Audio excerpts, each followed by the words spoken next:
कहानी की शुरुआत में हमें एयरपोर्ट दिखाया जाता है जहां हम ब्रैड नाम के एक पायलट को देखते हैं।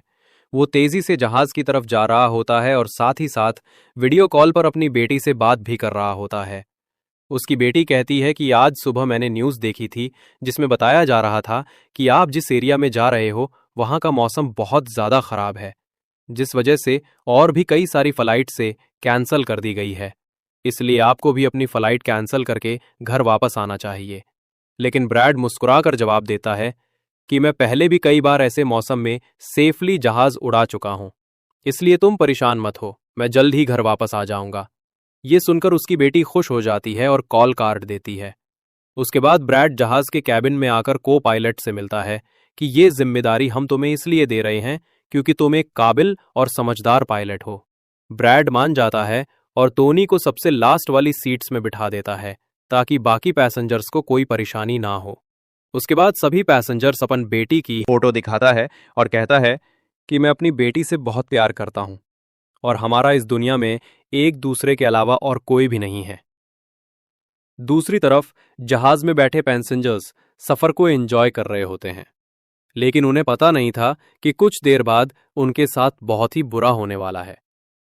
कैबिन में बैठे दोनों पायलट्स भी खुश थे और जहाज भी नॉर्मल तरीके से फ्लाई कर रहा था, लेकिन तभी अचानक मौसम खराब हो गया और जहाज हल्के से झटके लेने लगा, जिस वजह से ब्रैड परेशान हो जाता है क्योंकि उसे कुछ ठीक नहीं लग रहा था। वो सभी मुसाफिरों को सीट बेल्ट बांधने के लिए अनाउंस करता है और रेडियो के जरिए वो कंट्रोल टावर से बात करने की कोशिश करता है, पर उसकी बात नहीं हो पाती क्योंकि मौसम खराब होने की वजह से यहाँ के सारे रेडियोज काम करना बंद कर देते हैं। पर प्लेन को संभालने में लग जाता है। उनके लिए काफी मुश्किल टाइम था। मौसम खराब होने की वजह से उन्हें आगे कुछ भी नहीं दिखाई दे रहा था। ब्रैड कहता है कि हमें प्लेन को नीचे लाना होगा क्योंकि अगर प्लेन को एक और झटका लगा तो प्लेन तबाह हो सकता है। ये लोग फौरन जहाज का ऑल्टीट्यूड कम करने लगते हैं और जहाज तेजी से नीचे की तरफ जाने लगता है। जहाज के अंदर मौजूद पैसेंजर काफी ज्यादा डरे हुए थे। तभी क्रिमिनल टोनी के साथ जो पुलिस अफसर आया होता है उसके हाथ से मोबाइल छूट जाता है। वो अपने मोबाइल फोन को उठाने के लिए अपना सीट बेल्ट खोल लेता है, जिसकी मदद करने के लिए एक एयर होस्टेस भी अपना सीट बेल्ट खोलकर आगे आती है। अब चूंकि प्लेन तेजी से नीचे की तरह जा रहा था, जिस वजह से उनका सीट बेल्ट खुलते ही ये दोनों तेजी से ऊपर छत से टकरा जाते हैं। ये दोनों इतनी तेजी से छत से टकराते हैं कि उनकी तुरंत मौत हो जाती है। इतने में जहाज काफी कम ऑल्टीट्यूड पर आ जाता है और किसी तरह करके ये दोनों पायलट जहाज को कंट्रोल कर लेते हैं। लेकिन अब जहाज में ज्यादा पावर नहीं बची होती, इसलिए ब्रैड जहाज को एयरपोर्ट तक नहीं पहुंचा सकता था, जिस वजह से ब्रैड जहाज को नीचे लाकर समंदर में क्रैश लैंड करने का सोचता है, जिससे देखकर ब्रैड खुश हो जाता है क्योंकि जहाज में अभी भी थोड़ी बहुत बिजली बची हुई थी। अभी पैसेंजर्स के जहाज से उतरने के बाद एक एयर होस्टेस कैप्टन ब्रैड को बताती है कि क्रिमिनल टोनी को ले जाने वाला पुलिस अफसर मारा गया है और एक एयर होस्टेस भी मारी गई है। ये सुनकर ब्रैड बहुत ज्यादा मायूस हो जाता है। दूसरी तरफ एयरलाइन कंपनी का मालिक देखता है कि उसका एक जहाज अचानक गायब हो गया है क्योंकि उसने प्लेन को लैंड होते हुए नहीं देखा था और काफी देर से रेडियो खराब होने की वजह से उसका पायलट से कांटेक्ट भी नहीं हो पा रहा था। इसके बाद रेस्क्यू एक्सपर्ट अपने काम पर लग जाता है। दूसरी तरफ सारे पैसेंजर्स इस सोच में थे कि हम यहां क्यों उतरे हैं। ब्रैड सभी पैसेंजर्स को इकट्ठा करके समझाता है कि इमरजेंसी की वजह से हमें यहां उतरना पड़ा। प्लेन में अभी भी थोड़ी बहुत बिजली मौजूद है, जिसे हम बाकी चीजों को ठीक कर लेंगे। तब तक आप लोग यहां आराम से रहें और आप लोग घबराइएगा नहीं, बहुत जल्द हम यहां से निकल जाएंगे। जिसके बाद ब्रैड प्लेन के पास आकर उसे ठीक करने में लग जाता है, पर वो देखता है कि जहाज में पावर काफी कम है, इसलिए उन्हें मदद का इंतजार करना होगा। ये लोग मैप निकालकर खुद ही अपनी लोकेशन देखने लगते हैं ताकि उन्हें पता चल सके कि आखिर ये लोग किस जगह पर हैं। ब्रैड का साथी को पायलट नक्शा देखकर बताता है कि हम एक प्राइवेट आइलैंड पर फंसे हुए हैं। ये जगह बहुत ही खतरनाक है। यहां पर ऐसे लोग हैं जो किसी सरकार या गवर्नमेंट की बात नहीं मानते। अगर इन लोगों ने हमें पकड़ लिया तो हमारी जान खतरे में पड़ सकती है और हमारी गवर्नमेंट भी हमें नहीं बचा पाएगी। ये सुनकर ब्रैड कहता है कि अब कहीं से भी करके हमें अपनी रेस्क्यू टीम को यहाँ पर बुलाना ही होगा ताकि वो आकर हम सबको बचा लें, क्योंकि यही एक रास्ता है यहाँ से निकलने का। जिसके बाद ये दोनों मदद बुलाने के लिए रेडियो ठीक करने लगते हैं, लेकिन आसमानी बिजली के टकराने से रेडियो बिल्कुल खराब हो चुका था। अब ब्रैड सभी पैसेंजर के पास आकर उन्हें बताता है कि किसी खराबी की वजह से रेडियो काम नहीं कर रहा, लेकिन आप सब परेशान मत हो। ब्रैड उन्हें तसल्ली देता है कि हम आइलैंड के दूसरी साइड पर जाकर रेडियो को ढूंढेंगे और कंट्रोल टावर को अपनी लोकेशन बताकर रेस्क्यू टीम को यहां पर भेजने के लिए कहेंगे, जो आकर आप सब लोगों को बचा लेंगे। और यहां ब्रैड एक बहुत बड़ा कदम उठाता है। वो कहता है कि मेरे साथ टोनी जाएगा। ये कहकर वो टोनी की हथकड़ी खोल देता है। तो ब्रैड जहाज के कोपायलट से कहता है कि तुम जहाज की पावर को रिपेयर करने के काम पर लग जाओ। मैं जल्द ही किसी भी कांटेक्ट के जरिए रेस्क्यू टीम को यहां तक लाने की कोशिश करूंगा। जिसके बाद टोनी और ब्रैड रेडियो ढूंढने के लिए जंगल की तरफ निकल पड़ते हैं। रास्ते में टोनी ब्रैड को उस पर भरोसा करने के लिए थैंक्स कहता है। अब हम इस आइलैंड पर रहने वाले आतंकवादी ग्रुप को देखते हैं, जिनके पास एक आदमी दौड़ कर आता है और वो आदमी उस ग्रुप के लीडर को बताता है कि यहाँ आइलैंड पर एक प्लेन आकर रुका है इमरजेंसी की वजह से, और उसके अंदर बहुत सारे लोग हैं जो अलग अलग कंट्रीज से हैं। ये सुनकर ग्रुप का लीडर उस आदमी को कुछ पैसे देता है और ग्रुप का लीडर अपनी टीम से तैयार होने को कहता है। आइलैंड के जंगल में ब्रैड और टोनी आगे बढ़ रहे होते हैं। टोनी ब्रैड से पूछता है कि तुमने मुझे आजाद क्यों किया। जब ब्रैड पीछे मुड़ कर देखता है तो टोनी वहां नहीं था। वो ब्रैड से अपनी जान छुड़ाकर भाग चुका था और अब ब्रैड अकेले ही जंगल में आगे निकल पड़ता है। आगे बढ़ते हुए ब्रैड एक खाली पड़ी फैक्ट्री में जाता है, जहां वो एक टेलीफोन को ढूंढ लेता है, लेकिन वो पुराने जमाने का टेलीफोन खराब पड़ा हुआ था। जिसके बाद ब्रैड साइट पर लगे उस टेलीफोन के तार जोड़ने लगता है और टेलीफोन काम करने लग जाता है। ब्रैड जल्दी से कंपनी के हेल्पलाइन पर कॉल करता है।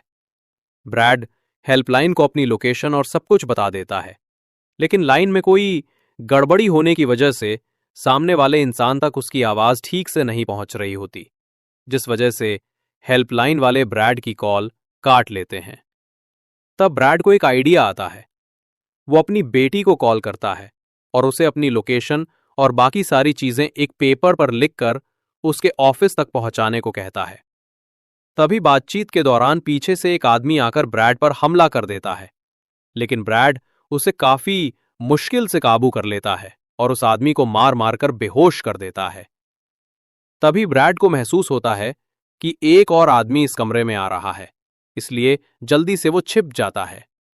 पर वो आदमी कोई और बल्कि टोनी था, जिसने बहुत सारे गुंडों को मारकर उनके हथियार ले लिए थे, और वो ब्रैड को आवाज देता है कि डरो मत, बाहर निकलो। फिर जब ब्रैड सामने आता है तो टोनी ब्रैड को एक बंदूक पकड़ा देता है उसकी हिफाजत के लिए।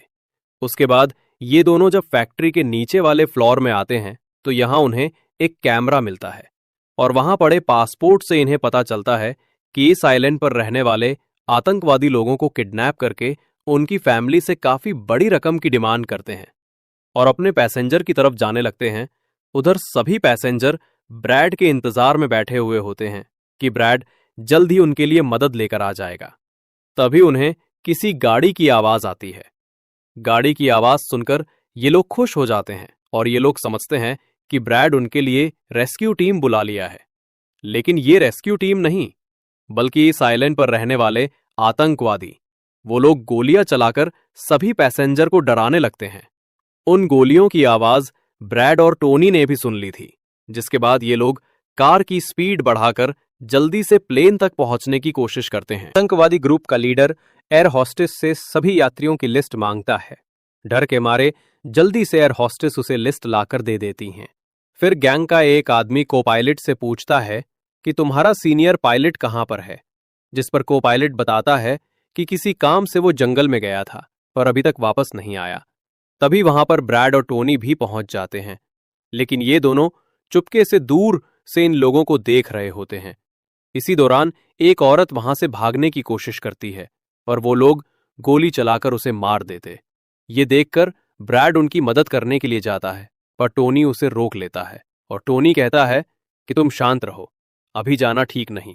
गैंग का लीडर सभी पैसेंजर्स को एक बस में बैठा लेता है और गैंग का लीडर अपने दो साथियों को वहीं छोड़कर उनसे कहता है कि जाओ जहाज के अंदर, जो भी कीमती सामान है उसे ले आओ।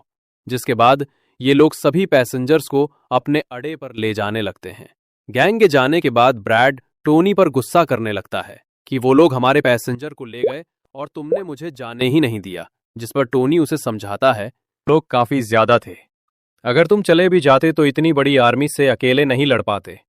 अब ये दोनों प्लेन की तरफ बढ़ने लगते हैं और उन दोनों गुंडों को पकड़ लेते हैं जो प्लेन से कीमती सामान चुरा रहे थे। ब्रेड गन पॉइंट पर उनसे पूछता है कि तुम्हारा लीडर पैसेंजर को कहां पर लेकर गया होगा, जिस पर वो बताता है कि यहां से कुछ दूर हमारा एक अड्डा है और वो सब वहीं गए होंगे। दूसरी तरफ ब्रेड की बेटी रेस्क्यू एक्सपर्ट के पास ब्रेड का लिखवाया हुआ पेपर दे देती हैं, जिस पर प्लेन का लोकेशन और सारी जानकारी लिखी गई होती है। दूसरी तरफ ब्रेड की बेटी रेस्क्यू एक्सपर्ट की मदद से प्लेन की लोकेशन का पता लगा लेता है। उन्हें पता चल जाता है कि प्लेन एक आइलैंड पर फंसा हुआ है और उन्हें यह भी पता चल जाता है कि इस आइलैंड पर एक खतरनाक आतंकवादी ग्रुप है। इसके बाद वो रेस्क्यू ऑफिसर अपनी एक प्राइवेट आर्मी के कैप्टन को कॉल करता है और उससे ये सारी सिचुएशन समझाकर उस आइलैंड पर जाने को कहता है। आर्मी का कैप्टन मान जाता है और अपने साथियों के साथ एक पैसों का भरा हुआ बैग और कई सारे वेपन्स के बैग गाड़ी में लोड करके उस आइलैंड पर जाने के लिए रेडी हो जाते हैं। दूसरी तरफ ब्रेड देखता है कि उन आतंकवादियों के ले जाने से पहले जहाज के को पायलट ने जहाज का पावर सिस्टम रिपेयर कर लिया था और ब्रेड देखता है कि जहाज में पावर वापस आ गई है, जिसे देखकर वो बहुत खुश हो जाता है। अब ब्रेड आने वाले प्राइवेट आर्मी टीम के लिए अपनी यूनिफॉर्म पर एक मैसेज लिखकर छोड़ देता है और टोनी के साथ उस जगह पर निकल पड़ता है जहां गैंग वाले प्लेन के सभी पैसेंजर्स ले गए थे। जंगल के रास्ते से होते हुए ये दोनों उन आतंकवादियों के अड्डे पर पहुंच जाते हैं और ये दोनों गाड़ी से निकलकर चुपके से उस जगह में घुस जाते हैं जहां वो सारे गुंडे पैसेंजर्स को ढराकर उनकी वीडियोस बना रहे थे, ताकि ये वीडियोस इनकी फैमिली को भेजकर उनसे पैसे वसूल सकें। दूसरी तरफ रेस्क्यू एक्सपर्ट की तरफ से भेजी गई प्राइवेट टीम भी प्लेन के पास पहुंच जाती है, पर उन्हें वहां जब कोई नहीं मिलता तो टीम का लीडर प्लेन के अंदर जाकर चेक करता है। उन्हें दो लोगों की लाशें मिलती हैं। ये वो दो लोग थे जिन्हें गैंग के लीडर ने प्लेन मेन से सारा कीमती सामान चुराने का कहा था, लेकिन ब्रेड ने उन दोनों को मार दिया। प्राइवेट टीम के कैप्टन को ब्रेड का चौड़ा हुआ मैसेज भी मिलता है, जो उस आतंकवादी गैंग के अड्डे तक आने का रास्ता था। आतंकवादी गैंग के अड्डे पर टोनी और ब्रेड चुपके से उन पर नजर रखे हुए थे और जैसे ही उन्हें मौका मिलता है ये दोनों चुपके से पीछे से आकर दो आतंकवादी गैंग को मार देते हैं। फिर ये दोनों चुपके से आगे बढ़ते हैं और एक कमरे के बाहर जा पहुंचते हैं। इस कमरे के अंदर सभी पैसेंजर्स को कैद करके रखा गया था। अब ब्रेड इन लोगों को छुड़ाना तो चाहता था, पर वहां बहुत सारे गार्ड्स पहरा दे रहे थे और ब्रेड के पास दरवाजे का ताला खोलने की चाबी भी नहीं थी। इसके बाद ये दोनों एक एक करके उन गार्ड्स को मार गिराते हैं और टोनी तो हथौड़ा उठाकर कई सारे गार्ड्स को हथौड़े से मार देता है। अब यहां ब्रेड एक गार्ड से चाबी लेकर उन पैसेंजर्स को कमरे से आजाद कर देता है। वो उनसे कहता है कि जल्दी से उसी बस में बैठ जाओ जिसमें तुम सबको आतंकवादियों ने यहां लाया था, और वो सभी जल्दी से उस बस में जाकर बैठ जाते हैं। तभी टोनी ब्रेड के पास आकर बताता है कि यहां से गाड़ी के जरिए बाहर निकलने का सिर्फ एक ही रास्ता है, मगर वहां कई सारे गुंडे बंदूक लिए खड़े हैं जो हमें देखते ही हम पर गोलियां बरसाना शुरू कर देंगे। जब ब्रेड पैसेंजर की तरफ देखता है तो वो सभी बहुत ज्यादा डरे हुए होते हैं। अब यहां ब्रेड अपनी जान को खतरे में डालते हुए एक फैसला करता है और टोनी से कहता है कि मैं वहां पर मौजूद सभी आतंकवादियों का ध्यान भटकाऊंगा और तुम मौके का फायदा उठाते हुए सभी पैसेंजर को यहां से ले जाना। अब पहले तो टोनी ब्रेड को ऐसा करने से मना करता है।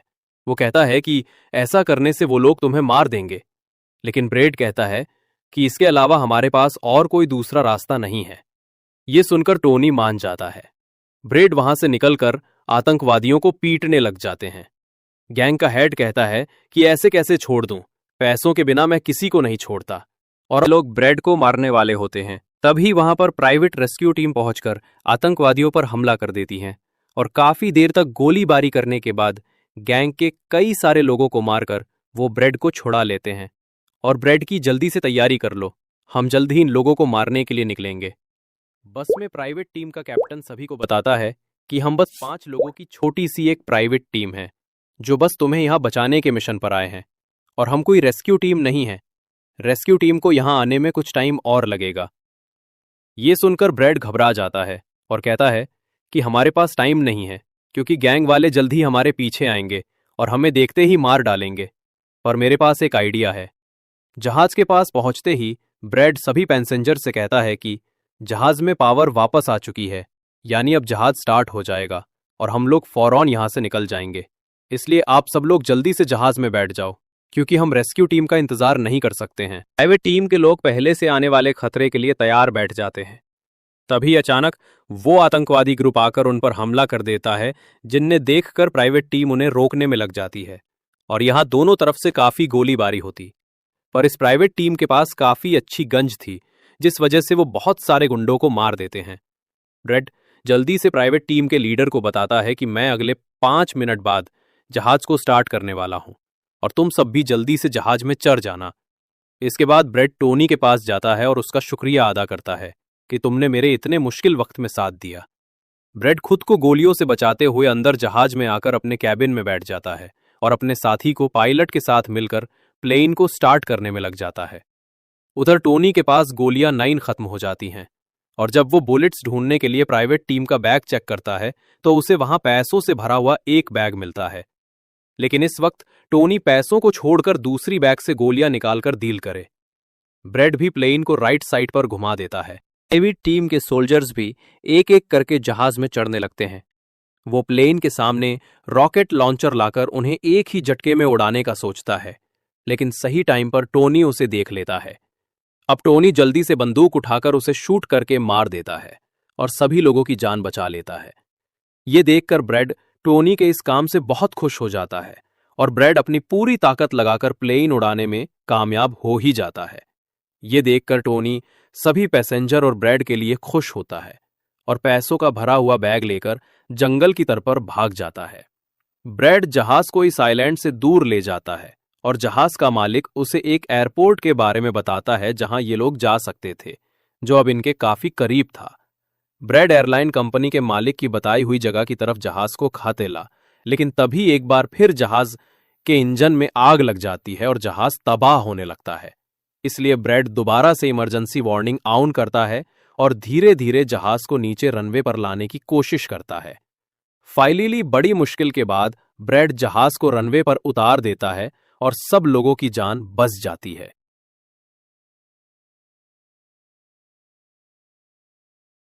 ब्रेड और उसका साथी को पायलट काफी खुश हो जाते हैं। उधर प्लेन कंपनी का मालिक और उसकी टीम भी बेहतर खुश थी। अब ब्रेड पैसेंजर्स का हाल देखने के लिए पीछे जाता है तो वो देखता है कि सभी पैसेंजर्स सेफ है और ये देखकर उसके दिल को सुकून मिल जाता है। यहां खड़े सभी पैसेंजर्स ब्रेड के लिए तालियां बजाने लगते हैं और ब्रेड का शुक्रिया अदा करते हैं। कुछ ही देर में वहां उनके लिए रेस्क्यू टीम भी आ जाती है, जिसे देखकर सभी पैसेंजर्स खुश हो जाते हैं।